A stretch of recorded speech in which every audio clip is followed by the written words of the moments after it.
Hello and welcome to the latest episode of the Online Warriors podcast.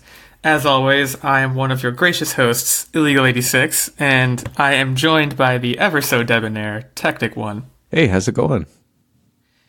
And I'm doing good. How are you? Good. And Nerdbomber is also here as well. Howdy ho, everyone. Oh, that was weird. I don't know if I like that. I don't think I'll ever say that again. Weird. Howdy ho is now... We're going to start trending that. We're going to get that trending on Twitter. Hashtag howdy ho. It was one of those things that felt wrong coming out of my mouth, but it was too late, and I tried to snatch it back, and I couldn't. For you Simpsons fans, it felt very Ned Flanders-y to me. Heidi ho, neighboroonie. Haidily doodly, or whatever. Yeah, whatever. I haven't watched that show in many years, but I've kind of wanted to try an experiment like this for a while, where we tell our followers hashtag something and then see how many people hashtag it. Like something totally outlandish that no one else would ever hashtag. Maybe howdy ho isn't outlandish enough for that. We need like a very singular hashtag for people to like come in with. I guess I'll think more about that. We got a great episode put together for you guys today. We're going to talk about the usual amount of kind of roundtable roundup news. We're going to talk about Facebook. We're going to talk about the Hunger Games prequel, etc., etc. But first, there is kind of this conflict brewing here of whose name I say first during the intro, and I feel like we need to figure out some way to resolve this. I mean, do we start a Twitter poll every week? Do we ask our excellent Patreon producer Ben? I mean, how do we resolve this? I'm going to open the floor to you guys. I mean, what do you think here? I feel like then it turns into a popularity contest, and I don't know if I like that. Like, I don't know. I'm not in high school anymore, man. Maybe next week we switch it up altogether and I open up with, hello and welcome to the Online Warriors podcast.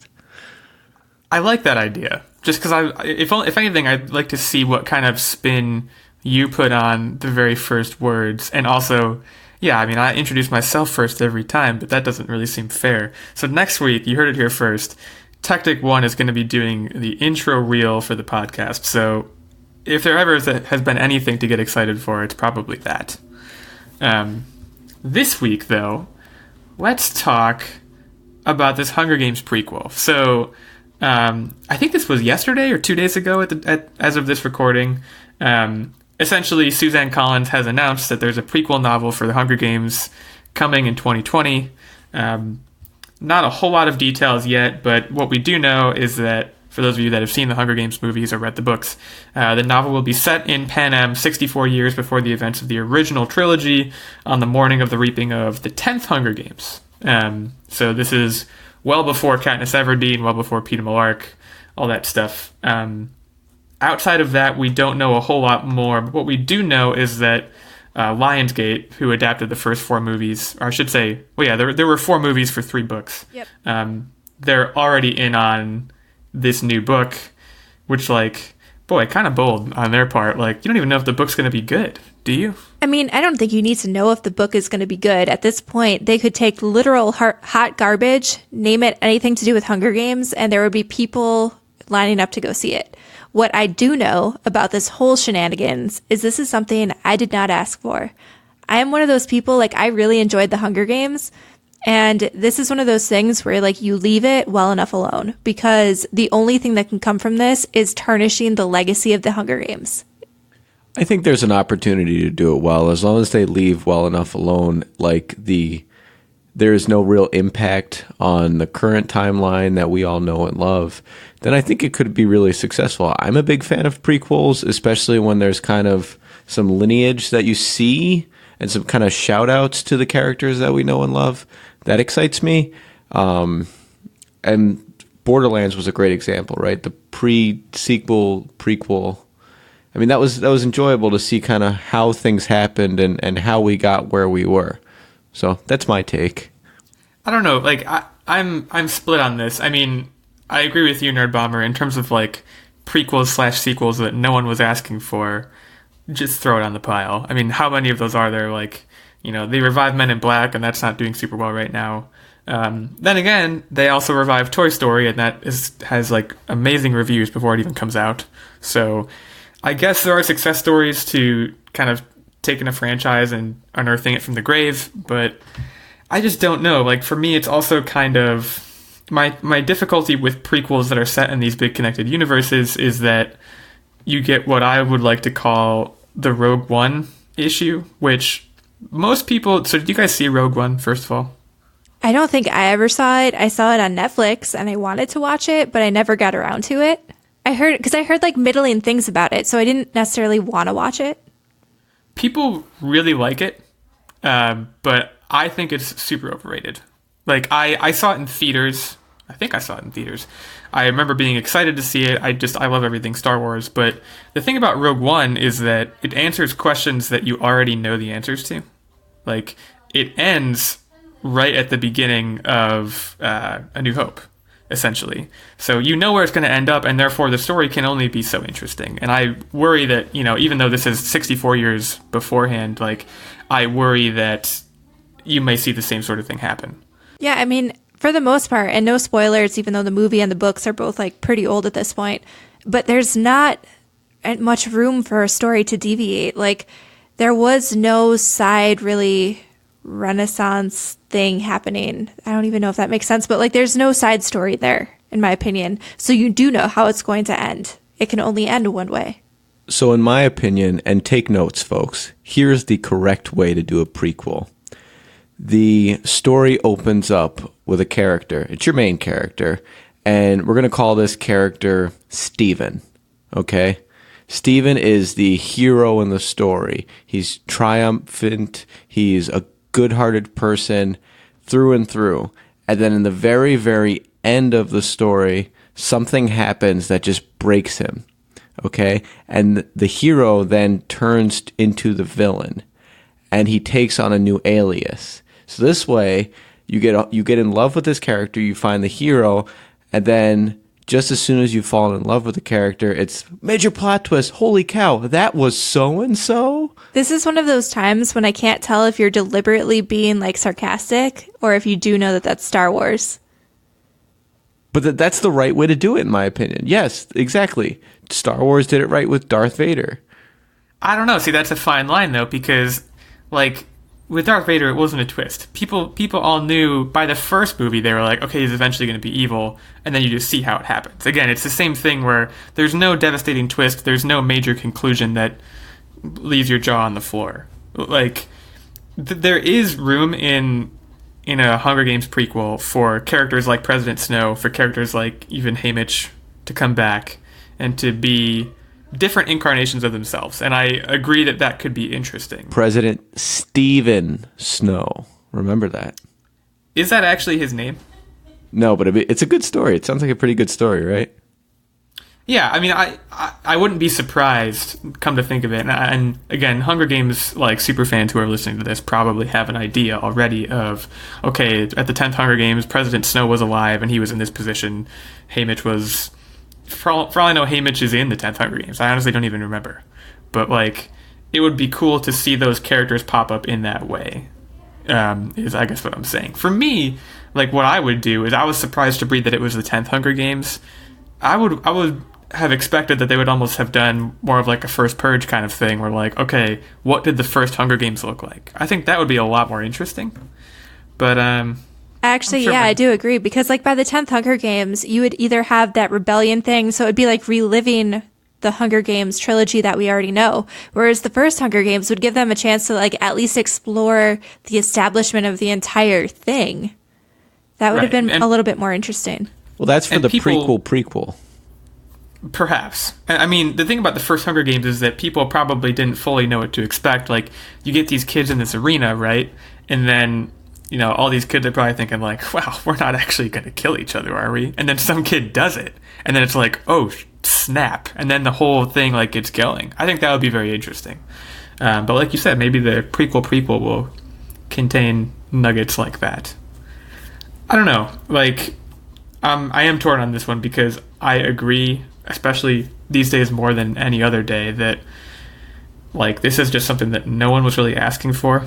And it's just, even Lionsgate is probably like, well, this means a bunch of dollar signs for us, but like, how much are they really thirsting for a continuation or an addition to this story. Well, I mean, you also have to wonder, like, part of what sold Hunger Games was that Jennifer Lawrence was such a compelling main character. Like, she more or less sold the Hunger Games movie franchise to people who didn't read the book. So they really have to bank on the fact that they will be able to find some actor or actress and a compelling enough character in these new books to really hang this entire new prequel. I'm assuming they're going to turn it into a trilogy on. Because, like, otherwise there's no main draw, because it really was everyone rallying around Jennifer Lawrence's Katniss interpretation. So they already went with Robert Pattinson for Batman, so still available, folks. Could you imagine? If they got him? Yeah, like there would be a massive uproar. I know who I'm getting. I mean, if you want a draw, here's your draw right here. So we have this Stephen character. We're basically writing the whole novel right now. We have this Stephen character, the hero. Who is the most heroic guy you've ever met? That's right, Michael Cera. You put Michael Cera in the Hunger Games prequels, and I will show up just to see what he does. I mean, then it's basically like Scott Pilgrim versus the World, but Hunger Games style. That would actually be really interesting. I would watch it. I think Tom Holland is actually the right role for Stephen. Tom Holland, by the time this movie comes out, he's going to be too hot, man. He's going to be like the Dwayne "The Rock" Johnson of the movie industry in like 3 years. I mean, they already want him for Uncharted. He's got Spider-Man. There's something else that I'm forgetting. Oh, that Pixar movie, that big one that's coming out like next year. He's in that. Everyone wants a piece of Tom Holland right now. Yeah, but we thought the same thing about Chris Pratt, and he's kind of cooled off a little bit. That is a fair point. I think with the Jurassic World stuff not being that good, and also like at one point he was rumored to be Indiana Jones, and they were like, no. So maybe that was why, but also don't sleep on Keanu Reeves, because he's like currently experiencing a huge career resurgence.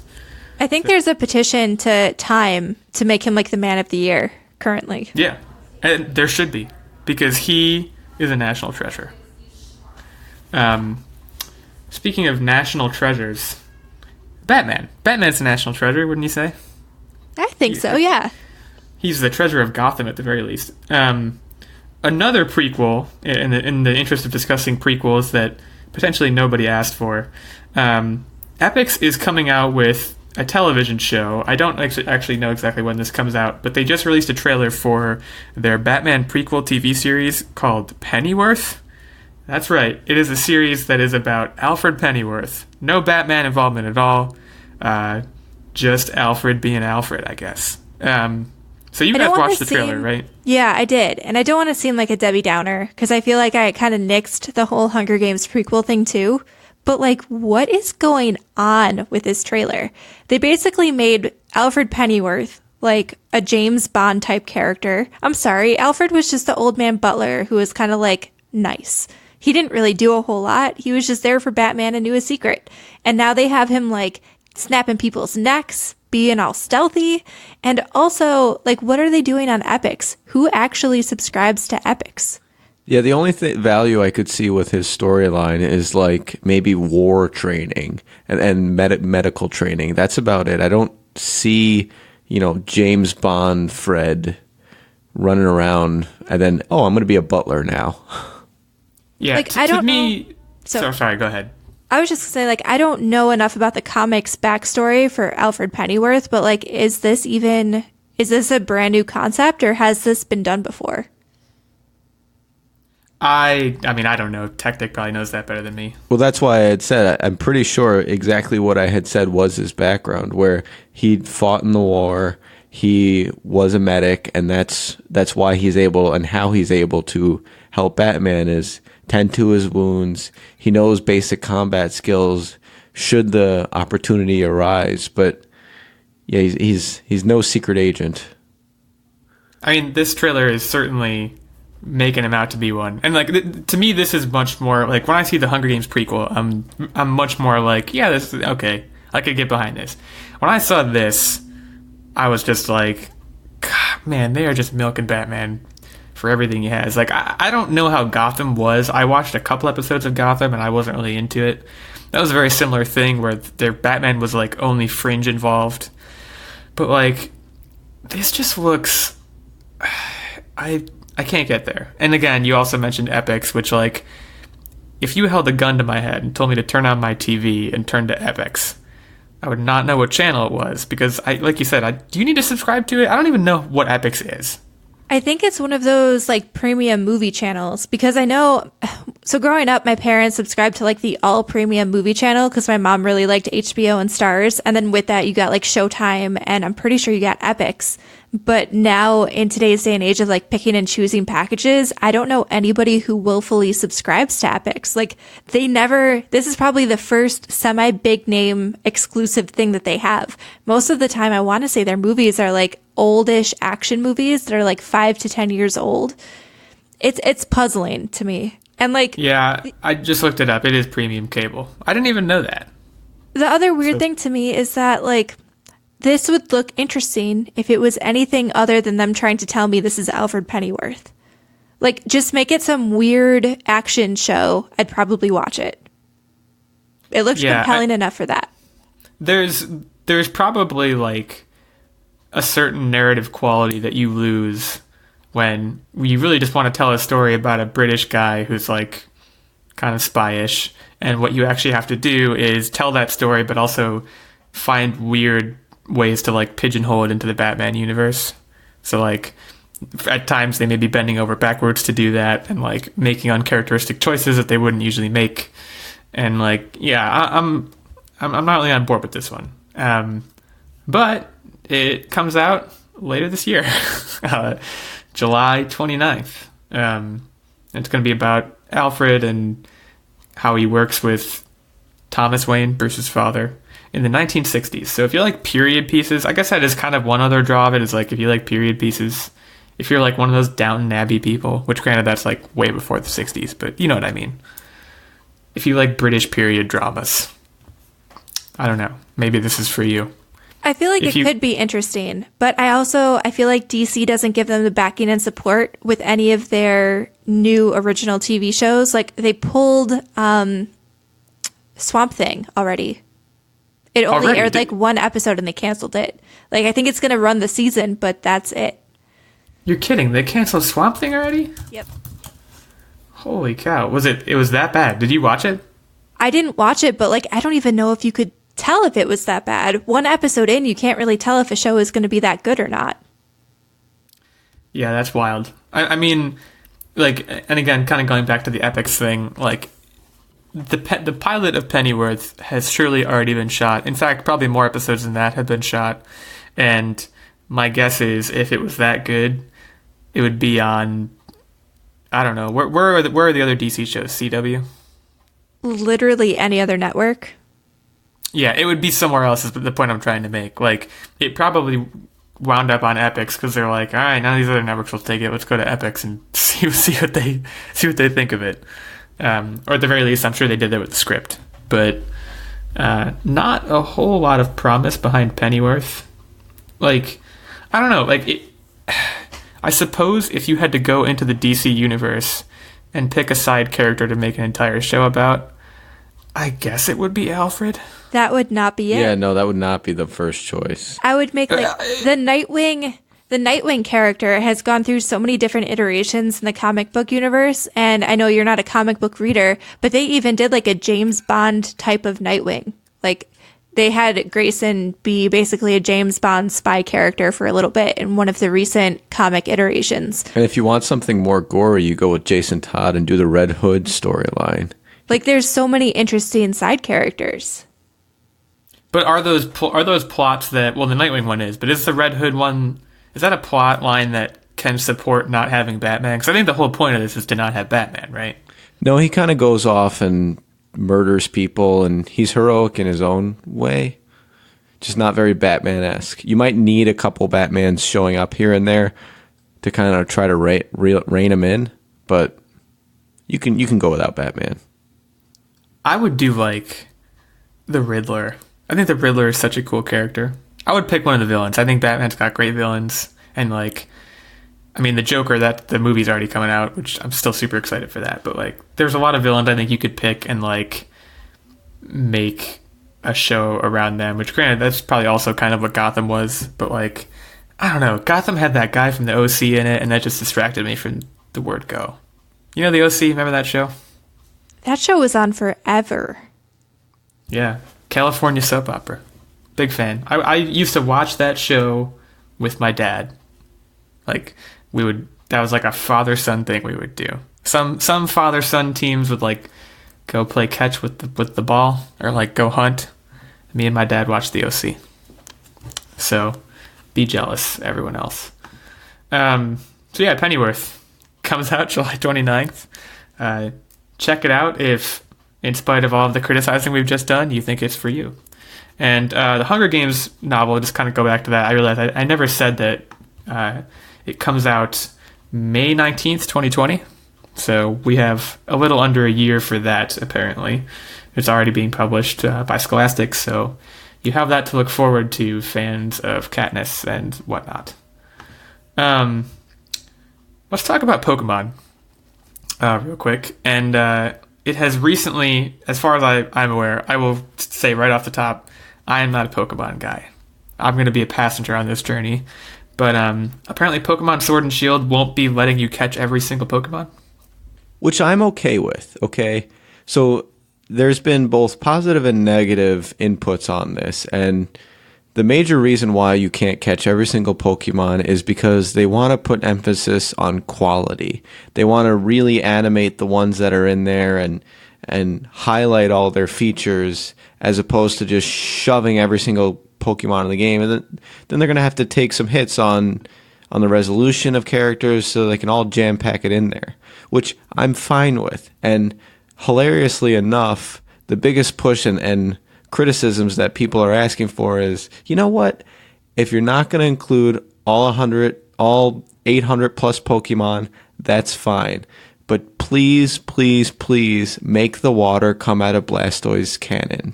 That is the top thing that I have seen on the interwebs. Wait, where does it usually come out of?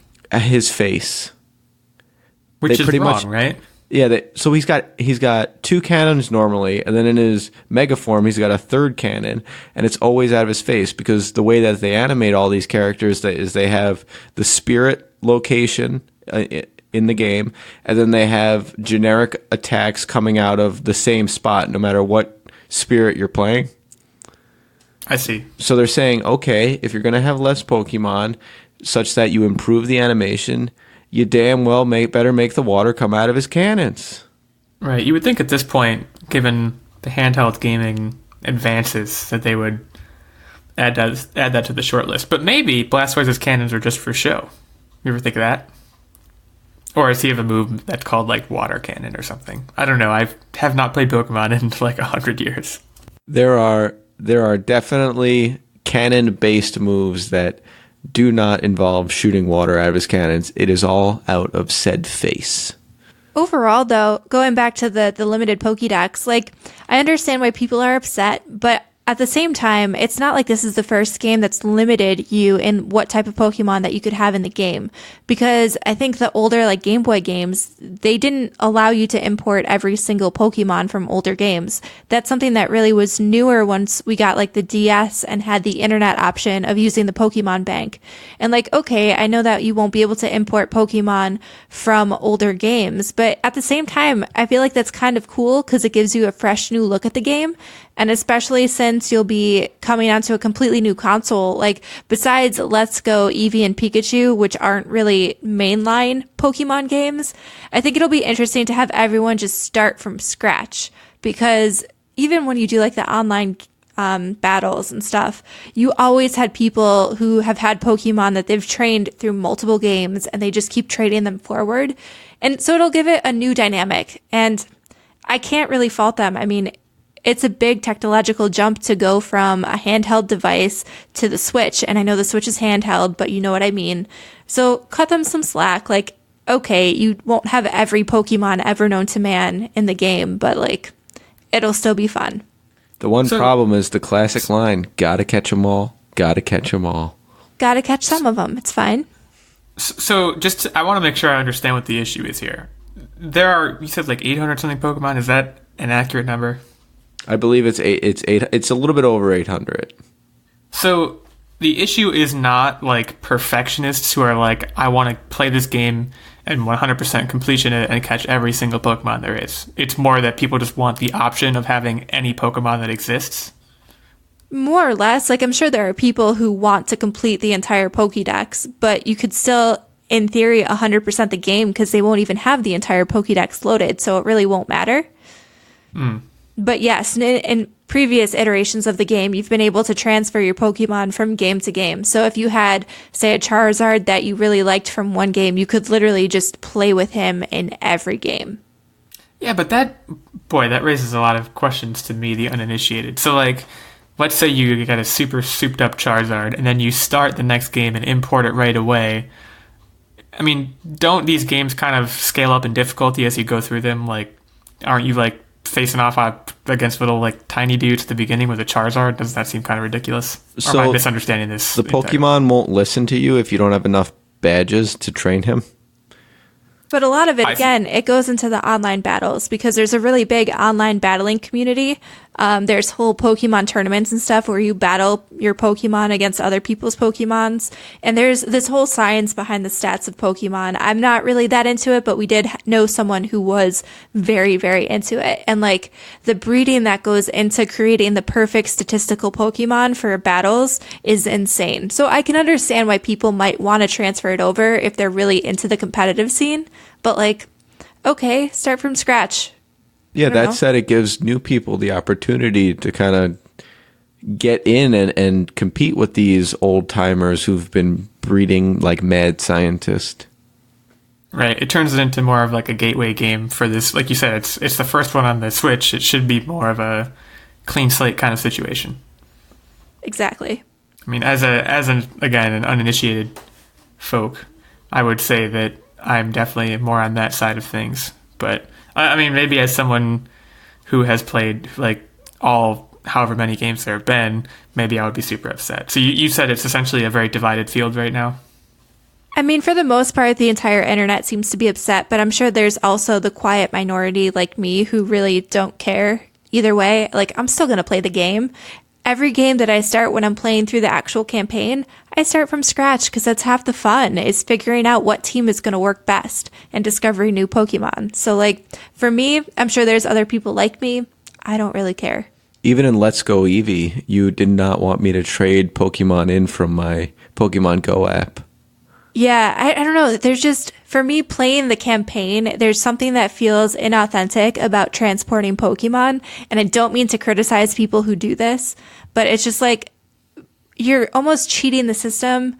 If you can give yourself the best Pokemon, then what is the point of playing? Why even bother with a campaign? If you're going to make it easy on yourself, what's the point?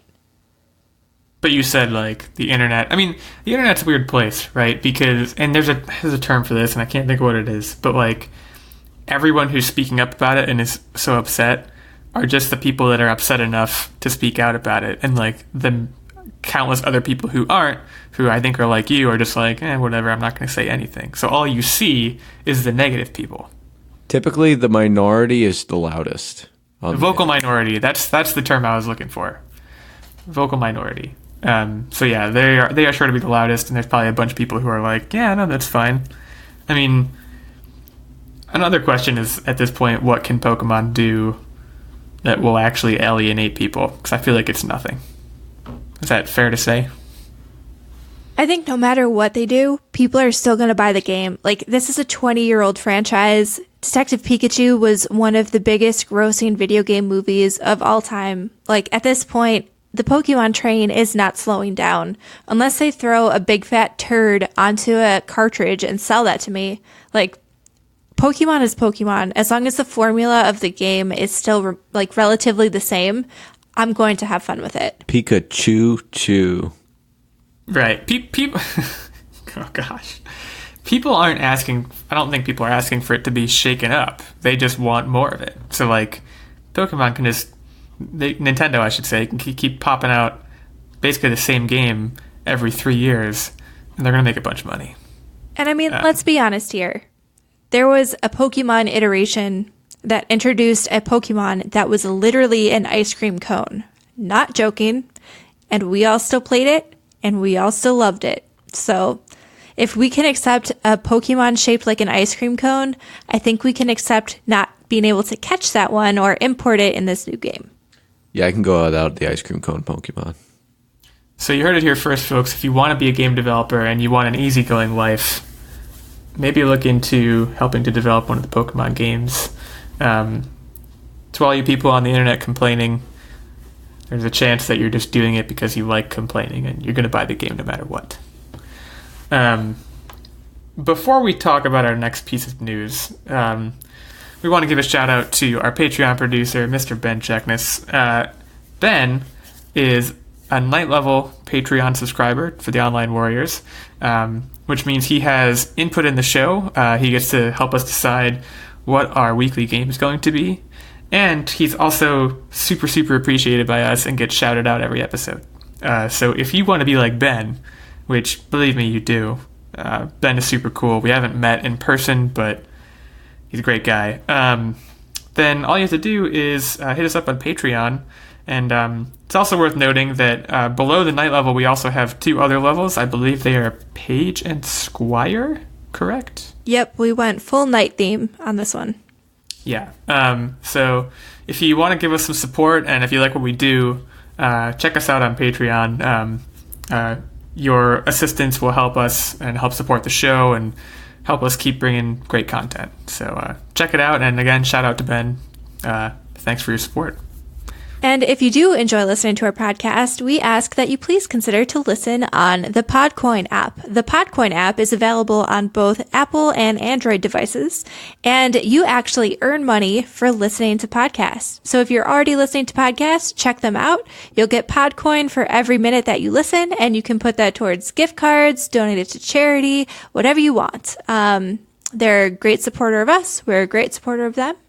Is there a way to get any more Podcoin points? If you're a brand new user, you can use our sign-up code, which is Online Warriors, and you will start out with a whopping 300 Podcoin. So check out their app. It's a great way to listen to podcasts.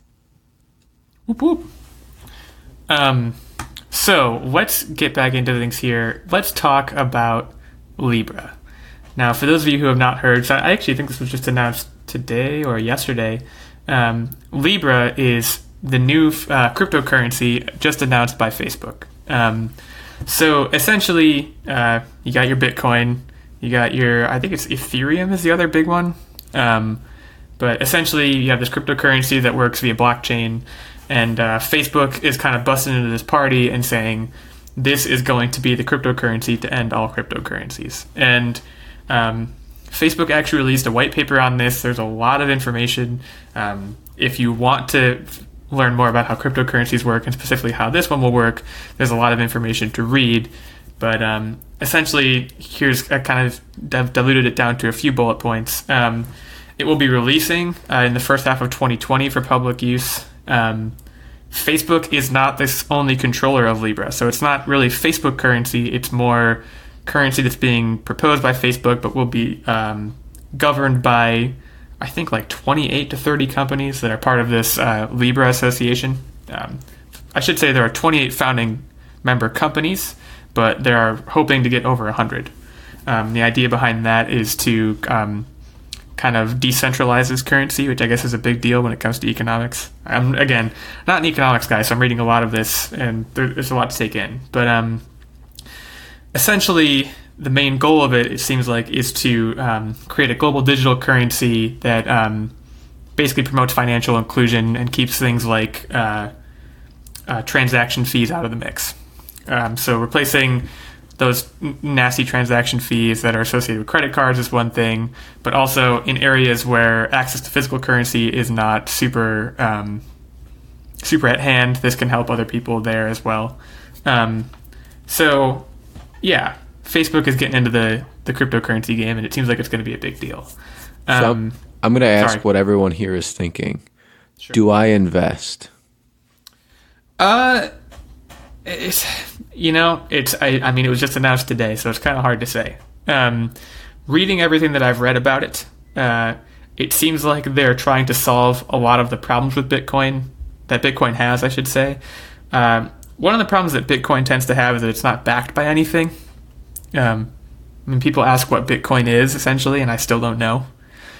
Libra is backed by something, meaning that you essentially trade physical currency to get Libra. The physical currency basically goes into what you can think of as a bank, and it accrues interest for the founding members, who then kind of fund all the blockchain stuff and all the servers for which the Libra, which help you to use Libra. It's all very technical, quite frankly. It's a very interesting trade-off because while I don't 100% understand Bitcoin, I do know that part of it is basically you're exchanging Bitcoin for processing power.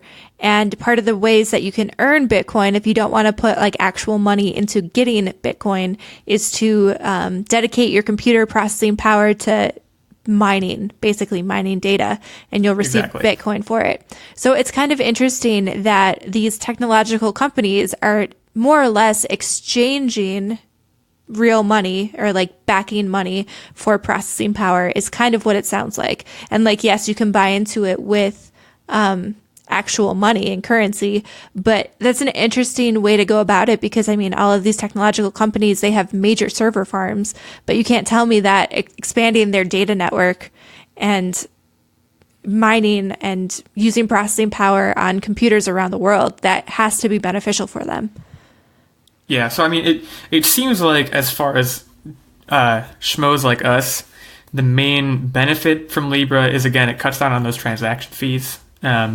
But it also is supposed to create competition between companies who can essentially provide incentives for people who use Libra, because the founding companies of the Libra Association will provide incentives to companies like eBay or Spotify to say, hey, if you get people to pay with Libra, we'll give you this amount of money. So then those companies go to their consumers and say, if you pay with Libra, you can pay less for a subscription. So it kind of is this like trickle upward kind of thing, where basically this set of currently 28 founding member businesses are trying to get this currency going, and they're kind of trying to provide incentives so that it will kind of catch on in the mainstream. Because the other problem is that with currency like Bitcoin, which again is kind of just fairy dust, companies don't super know if they want to take it, again, because it's unbacked and they don't know if it's going to have the same value tomorrow as it does today. Libra is supposed to be much more stable. So it kind of has some of the benefits of Bitcoin while kind of cutting out the unpredictability of it. But stability doesn't necessarily make it a good investment, right? Because the instability is what makes you say, it's 3 cents today, but it might be $1 tomorrow. Sure. I'm not sure if Libra is something that people are... I don't think their main goal is to get people to invest in it. I think their main goal is to get people to use it.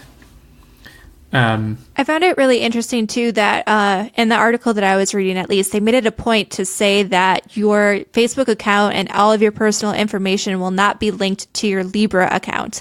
And I find that really interesting only because Facebook has been one of the worst in terms of personal security, I feel like, in the last few years, in terms of just selling your viewing history to companies for advertising, selling data, basically exposing data. Do you trust them to be at the mantle of a cryptocurrency like this? Well, and that's the main reason why. So I think Facebook is the company that essentially had the idea for Libra, and they're doing a lot of the work to get it going. But they too realize how bad their public image is in terms of using people's personal information. I mean, Cambridge Analytica was one recent example that's actually cited in the article that I read. But that's why they've created this association where they're really one of many members, and they have certain governing votes as to how things will be done. And of course, they've also made countless promises that they will not be tying your personal data in with your Libra wallet. But even if that's not enough for you, there's the fact that they're just one of many people who are making this thing go. So I guess that's kind of their idea to kind of quiet the doubters. But yeah, I mean, a lot of the article that I read has a lot to do with security, obviously, as well. How it will be better than PayPal, how it won't use your personal data, and how it won't influence the ads that you see. But do I need something better than PayPal at the moment? because right now PayPal feels pretty darn safe to me. Like, I know there are instances where data leaks and whatnot, but for the most part, like, I have not had any issues with PayPal. My only issue with PayPal is that they're not seamless with Venmo, who they also own. Like, I think still you should be able to interlink your accounts there. But overall, like, Venmo has taken over the entire payment industry. If you're thinking about digital payment, like, I've literally talked to people and I'm like, oh, you can just Venmo me, as if it's just a form of currency now. How do you think they're going to overtake stuff like that? Like, Venmo has weaved its way into society. The incentivization is the main thing, because I as I was reading this article, I thought the same thing, which is whenever I want to pay someone digitally, I just use Venmo and I go straight from my bank account, so there's no transaction fees, so I don't have to worry about that. But it seems like the incentivization of companies to get people to start using Libra and therefore charge them less when they pay with Libra is the main way. I mean, Facebook is taking a big leap here and trying to essentially reinvent money, and I don't know how well that's going to work. It's unclear to me whether I'll be using Libra in 2 years or whether it will be the latest Bitcoin-like trend. I mean, how many cryptocurrencies are there? There's like 20 or something, isn't there? There's a lot. There's quite a few. Yeah, I went to invest in Bitcoin and just got overwhelmed by the sheer amount of options. So you did try to invest? Yeah. Because that's like, I know people who have made money from Bitcoin. It seems scary to me, but people do it. I don't think Libra is going to be that kind of thing where people invest in it and turn a profit from it. I think it's more looking to be a Venmo killer. Which I'm not looking for a Venmo killer personally, but there are probably other benefits. It sounds like there are other benefits that will come to light as this cryptocurrency becomes more widely used. So keep an eye out for Libra. It's, I think, in like beta testing now, essentially, but you'll at the very least be hearing about it early next year. This concludes the news portion of the Online Warriors podcast, but let's do a What Are You Up To Wednesday, because we missed last week because of E3, so we have a lot to catch up on, and I think Techtic probably has an update for us. So in standard homeownership fashion, I'm going to go into what I've been doing around the house. Dad mode. So when I opened my pool, which I believe I had mentioned on a previous podcast, the pool wall was all sorts of messed up, and in order to fix it, I needed to pop up a bunch of my deck boards on my pool deck. Now, popping them up because the boards were so old, the nails just ripped right through, and because of that, now all of the deck boards needed to be replaced. Standard home ownership. One problem opens up a new problem, So... Sounds fun. Yeah.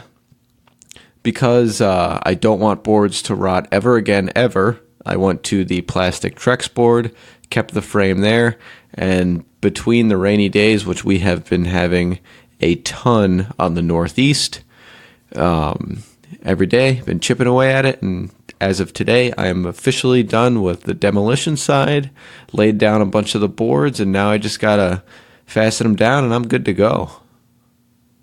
Well, that's exciting. You'll have to post some pictures of the new deck and your enjoyment of maybe the pool on our one of our many social media accounts. I will be floating shortly. Show the people what those Trex boards look like. What color are they? They're like a gray. All right, I respect it. Anything else to add? Or just dadding it up? I'm just going to go with dad mode. Just going full dad mode. Let's swing it over to the Nerdbomber. So at the recommendation of one of my friends, actually our shared author friend, who we keep shouting out on the podcast. Shout out to our shared author friend. You know who you are. I was in a book hole for a little bit, and she highly recommended a fantasy series called the Tearling. I want to say it's the Tearling Chronicles. There's 3 books. So I went to the library. I got all 3 books in the trilogy, and I've been slowly chipping away. I'm in the middle of the first book, The Queen of the Tearling. I think it's Tearling. It might be Tearling. Not 100% sure. I read it as Tearling. So far, it's been really good. There's been a lot of like weird world building. It's a little bit slow because the main character is the queen, obviously, but she's been hidden away her entire life so that she's been protected from threats. And so she's learning about the world as you are. So it's kind of slow in terms of world building because you don't know a whole lot. You're basically seeing the world through her eyes. But overall, it's a pretty good book. And I want to say Emma Watson really liked the book to the point where I think she was thinking about like funding the movie. So very interesting. I'll keep you posted how I like it as I keep going. Tearling. Yeah, when I search Emma Watson, it comes up pretty quick. Interesting. Wait, is she not making a movie? I don't know. It came up when I Googled, but I think she's been in talks, but like nothing has been solidified, at least to my knowledge. Gotcha. Interesting. And yeah, looking at this, I'm pretty sure I've seen our author friend tweet about this at one point or another. Mm-hmm. I think I tweeted and she was super pumped that I am reading the book. Does she listen to the podcast? Do we know? I don't know. I know she follows us on social media. I don't know if she's taken to listening to us yet. I'll keep working on it. If she listened, she'll tweet at us or something. Mm-hmm. Cool. I have a major milestone to announce, kind of in my world. Guys, a lot of you, I don't know if anyone who listens to this podcast has ever seen me, like physically what I look like in person. But suffice to say, since I was a very young lad, I've always had a physique that really suggests the phrase "skinny as a rail." And this past week at the gym, I weighed myself. And for the first time ever in my adult life, I weigh more than 160 pounds.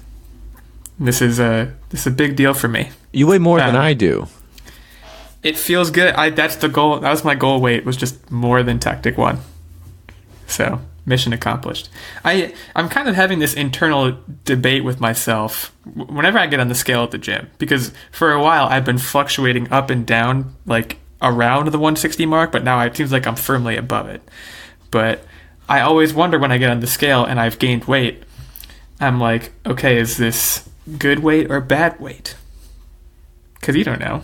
And like, when's the last time the scale was calibrated? Well, it's at the gym. I don't know. I'm not doing experiments on it. But that's a good point too. Cuz I'm like barely over. I will say that much. But like sometimes like after a weekend of like drinking and like eating, I go to the gym and it's like over 160 and I'm like, yeah, but this is just like pizza weight. You know. So I'll be continuing to monitor, but Operation Fluff to Buff 2019 is in full swing ahead of my beach vacation. Hashtag fluff to buff. Hashtag fluff to buff. Let's get that trending. So if you're listening and you hear this, go drop a hashtag fluff to buff. I don't even care what the context is, but I'll be looking in on that hashtag in the next few days. On other fronts, a couple quick hitter things. Saw John Wick 3. Have a review of that up on my Tuesdays with Corey blog that I post about on my Twitter sometimes, so go check that out if you want. It was good. I don't have much more to say about it. I mean, it's John Wick. You know what you're getting. It's crazy. Finished BioShock. It was fantastic. Beat the boss on the first try. No big deal. I'll be moving on directly to BioShock 2, which I'm very excited about. And also kind of an older movie, but I watched Vice, which is about Dick Cheney. And oh wow, that came out like last year, right? Yeah, but it just got released on Hulu for free, which was really the X factor. Because I didn't want to pay for it, but I was very up for seeing it. I'm a big fan of. So the director of Vice is Adam McKay, and he's responsible for The Big Short, which I also really love, among other things. I think he actually did Anchorman, I think. So kind of a different thing for him, but big fan of his. Really liked the movie. Obviously kind of depressing, but it was a good watch. So yeah, it's kind of been movieing, gaming, This coming weekend, I'm going to a wedding, and I've been getting my outfit for it together, which is very exciting. So I'll report back on that next week. But yeah, just summer living, loving life. Very exciting stuff. Before we get into our game, this is something else I'm very, very excited for. We need to give our Fantasy Movie League update today. And what an update it is, because I've moved into first place overall. It's finally happened. Hell has frozen over. And I am in first place with 138 million on the season. So after 2 weeks... Only because Nerdbomber missed a week. Forgot. This is like twice now. In like the last few weeks that I forgot. I'm very disappointed in myself. Yeah, as I said to you, I think a couple days ago, you've really taken up the mantle in terms of forgetting, which is something that I used to do, and now I've been on a good streak where I haven't forgotten. Well, like the worst part is I tend to remember like 30 minutes after they lock it down. So it'll be Friday afternoon, and I'll be like, oh, I need to set my lineup, and then it's too late. And don't worry, folks. Don't worry, folks. I'm still holding fast at second place. Techtic has plans to be in second place for the rest of time, and so far it's going well. So I'm in first with 138 million on the season. Techtic is in second with 134, closer to 135, so he's right behind me. Also, hot on our tails is Devin Reed at 134, Nerdbomber down at 123. That's a big gap. That's a big gap for you to have to traverse. Hopefully you stop forgetting. We have a new user, I believe. Spitfire32, unless they changed their name and they're an old user. Spitfire32 clocking in with 95 million. And our friends Dem Fancy asleep at the wheel once again, $0 on the season. Seems like they are continuing to forget. Although when you forget, don't they like put in a lineup for you by default? It depends. So I got lucky because some of the movies that I had in last week's lineup were still on the radar for this week. I think they fill it in automatically if you have something and they carry it over. But if the movies are no longer available, they don't just give you anything. It's just blank. So 2 weeks in, I've won a week. Nerdbomber has won a week. But I should also say, we're going into week 3 now, and it's a 10-week season. So if you want to get in on this, now is still a great time to do so. Our league name is Online Warriors Podcast, and the password is podcast, all lowercase. So check it out. It's a lot of fun. It's a fun thing to do every week, provided you remember. And try and get Techtic out of second place. Don't worry about me. I'm going to stay up in first. Very cocky. Hey, I got to take what I can get. This might be the only time I'm ever in first in this league ever. So I'm going to enjoy it. I think Techtic is in charge of today's game. I am, and thank you for remembering. So today's game, courtesy of Ben's Choice, is Pug Facts. So we're going to get right into it. I'm very excited. We're both very excited and confident. We're both going to win. Maybe we'll have the first ever tie. Have we ever tied on this show? I don't think so, no. What would happen if we tied? Would we both host the game and then Techtic just plays with himself? Yes. That sounded really bad. Yeah, no. I didn't mean like it's not like a sex thing. It's like he would it's like playing solitaire. He would just try and get a good score. I think the one time we came close to having a tie, we did a tiebreaker, so it worked out in the end. Yeah, that makes more sense than what I just suggested. So let's stick with that. I'm not going to start playing with myself during the podcast. So, first question, folks. Are you ready? Always. In what year is it assumed that the first breed of pug originated? Oh, God. Nerdbomber goes first, because ladies first. Okay. I'm going to say 1523. Now, explain to me, are we doing Price is Right rules here, or whoever is closer? Dealer's choice. You are the dealer. You're the dealer. We're gonna do to choose. We're gonna do Price is Right. Okay, which direction is busting? Is it if I go too early, then I bust, or is it if I go too late? If you go too late, you bust. Okay, then I'm gonna go. So I think pugs are from China, which means they're old. Everything from China is old. So I'm gonna go back to 1100. So Illeagle was closer, but you both busted. Wait, what? The answer was 400 BC. No way. I thought you said if I went later, I busted. Yeah, no, that's totally right. Okay, so with no points. No points. Dang, All right. see, I knew that it was way earlier. Anyways, And they go did, on. in fact, originate in China. Okay, so I'm not a complete idiot. Okay, going on to the next one. What is the heaviest pug on record? Okay, I go first for this one. Yes, you do. Heaviest pug on record. I mean, this boy. I got a number in my head. I'm gonna go with 42 pounds. He's a big boy. Okay, Nerdbomber. Okay, so I'm going to throw some dog knowledge to try to back myself into this number. So golden retrievers run anywhere from like 65 to 80 ideally. Sometimes they get a little bit bigger, but for the most part, they trend in that like 70 range. Pugs are about half the size of a golden retriever. What number did you say? He said 42. I said 42. Yeah.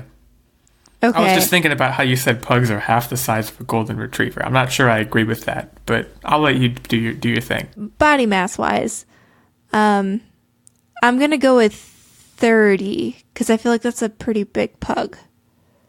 So Illeagle was closer. But did he bust? He did not bust. Yes. And he won it. The answer is 46.21 pounds. All right, so I cut it close, but I got there. Why do I suck at these? I don't know. All right, I'm on the board. Feels good. 1-0. Got a comfortable lead of 1 point. Okay, so now we're moving on to Doug the Pug trivia. Oh, I love Doug. Doug is my boy. How love Doug. old is Doug the Pug? Ooh.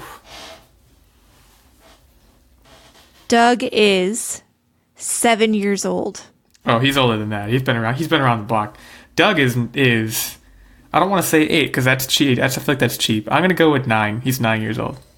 Okay, I'm going to say exactly what Nerdbomber just said. Doug is 7 years old. Dang it! I'm telling you, Doug is my boy, man. I thought he was old. I mean, hasn't Doug been around he's been around for 7 years. I guess that answered my question for me. Crap. All right, so you got it exactly right. I never had a chance. Do I get like bonus points for getting it exactly right? No. Okay. Okay, so this one is kind of an interesting style. It's another Doug the Pug question. What is Doug the Pug's net worth greater than? It goes me, right? Or is it you? No, It's Illeagle. It's me. So you read a fact online that said it's greater than something, and we just have to say what that number is. Yes. Net worth. I feel like it's pretty big. I mean, I'm gonna go with. I'm gonna take my 9 guess from before, just add $1 million onto it. $9 million, in case I needed to specify. Okay, Nerdbomber. Okay. I'm going to be the jerk. I'm going to say 10 because I was thinking 10 before you said 9. And he has all of these licensed products out there. He's met with celebrities. He is a huge Instagram influencer. He must be worth a decent chunk of change. I hope it's 9.5. You both busted. Crap. Well, it says it's greater than 1 million. That's all. Oh, what the heck? All right, Man, he is getting mismanaged. I'm getting on Google here. Doug, It's his net worth. I know. Doug the Pug net worth. Whoops, I can't type. Keep going. I'm just looking this up for. Yeah, it just says of over $1 million. Tell us what the number is. But like the calendars that I buy every year, I'm certain he must be making like a crap load of money off of those. They even have cute little QR codes. Every month you scan them, and he's like a lion. Well, this is inconclusive at best, so I stand by it. So we're still tied, right? I believe we're tied. So this is the last set. We're both not very good at this. What we're going to do is we're going to do top 10 male pug names. Okay. And whoever guesses the most correctly takes it home. It doesn't matter what order they're in. It's the most correct. So we go back and forth. So Nerdbomber goes first, followed by me, etc., etc. Yep. Okay, I'm going to steal the easy one. Doug. No. Wait, what? No one wants to be confused with Doug the Pug. He's an icon. But, like, it your- rhymes. People have had pugs before Doug came around. Like, name your pug a rhyming name. Why wouldn't you? Doug. People don't want to stand in Doug's shadow, I feel like. I'm going to do something interesting. I'm going to say Charles. Charlie was number 1. Oh, yes. Oh, great. Okay. So I wasn't a crazy person then. Okay, then I'm going to go with Buster. Buster is not on there. Are you joking? What the heck? I thought that was pretty good. I thought that was a pretty good guess. I'm going to go with Frank. Frank is on there. What number is it? Frank is number 6. I'm doing really well with this. I Ooh. don't know why. I have a good one. And it's personal. Winston. Winston is on there. However, Winston is number 9, but since we just said if you get it, you get it, that's she's closing in on you. Okay. Dang, I was hoping you weren't going to guess that. I was saving that one. I'm going to go with Fred, but I know that's wrong. Fred is not on there. No one's named anything Fred before. Oh, I got a good one. Dang, it took me 10 more seconds to think of it. Okay. I have something I want to say, but I know it won't be on the list. But it's like a good joke. But you just want a pug to be named that, but you don't think it's... yeah. Okay, I'm just going to go with it because I don't think I'm going to win this anyway. Mittens. Mittens is not on there, but it's a fantastic name for a pug. So the background joke for you guys, since I don't like having inside jokes and not sharing it with the listeners, is that Illeagle's brother has a pug named Winston. Shout out to Winston. And Great animal. Techtic can't seem to get his name right, and he called him Mittens for like the first 6 months that they had the dog. So now forever, he is just Mittens. He looks like a Mittens. He looks like a Mittens. He is a Winston, but either way, he is fantastic. I'm going to go with George. That's the name that I thought of 10 seconds too late. George is not on there. What the heck? Come on, We're gonna do people. first. We're gonna do first to 3. Right now, you have 2. Nerdbomber has 1. Okay. Boy, this is tense. The suspense is killing me, and I'm like blanking on dog names. Oh man, what's a good dog name? I got my next one lined up, ready to go. What about Rover? Rover is not on there. Okay. Oscar. Oscar is not on there. Oh. Can I give a hint? I I guess. mean, I'll take a hint. If I give a hint, though, this would be an opportunity for both of you to say it as fast as you can say it. Okay. Okay, I'm ready. I'm ready for this.